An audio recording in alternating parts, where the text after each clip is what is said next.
Hello, how are you all? Hope you all are fine and preparing well for your AMC Part 1 examination. This is Dr. Zara and we are doing some gynae question. So this question is taken from AMC Handbook of Multiple Choice Question and this is MCQ number 3.300. Let's start.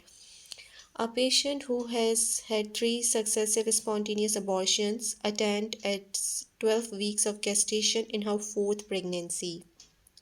Her menstrual cycles have been regular and of 28 days duration. Just prior to presenting for assessment, she passed a moderate amount of blood with clots per vaginum and had some intermittent lower abdominal pain.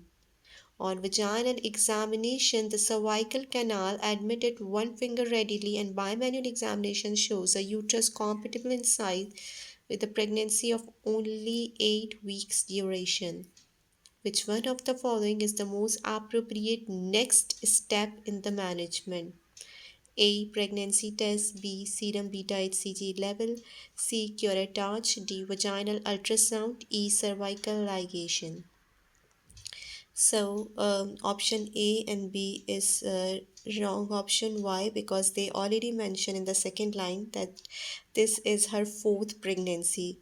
She is her at 12 weeks of gestation in her fourth pregnancy. That's mean it's already mentioned. This already in the history and investigation. We already it is clear that she is pregnant, so no need to go again for the pregnancy test in this case scenario. And serum beta hcg level, again this is not a useful investigation currently, because it's already known that she is in her 12 weeks of gestation and she is pregnant. The second line is indicating this. So A and B is the wrong option. Cervical ligation, E option, is also the wrong option, because this is her 12 weeks and we have to take further ultrasound. We have to go for further investigation to know to know that she need the cervical ligation for cervical incompetency. So here, this is not the most appropriate next step. Cervical ligation is also the incorrect option here. Now C and D. So yes, curettage is also needed if it is incomplete abortion. If it is miscarriage, then it's needed, a curettage is needed. But first of all, we have to find out by the vaginal ultrasound um, current finding of the fetus, if fetus is alive, or it is threatened miscarriage, which is not more likely in this case scenario, but we have to rule out. And if it is incomplete miscarriage, it is complete miscarriage. So before that, we have to perform the vaginal ultrasound. Might be it is a complete miscarriage, so no need for the curettage.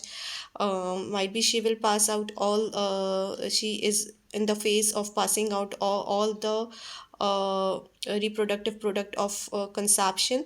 So we have to first find out the exact finding through vaginal ultrasound, current finding, that what exactly it is, and then we have to go accordingly and decide and plan of management. And in this scenario, it's more likely that she is in her 12 weeks, but the size by manual examination is 8 weeks duration. That's mean it is less than the less than the gestational age.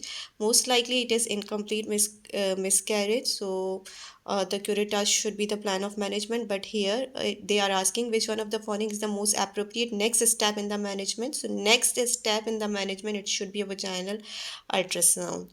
So let's see the answer, that it is correct or not. So here they have mentioned in the answer sheet that D is correct. Vaginal ultrasound should be performed. Having defined the diagnosis to either an incomplete or missed abortion, the most appropriate next step in care would be to perform a vaginal ultrasound examination.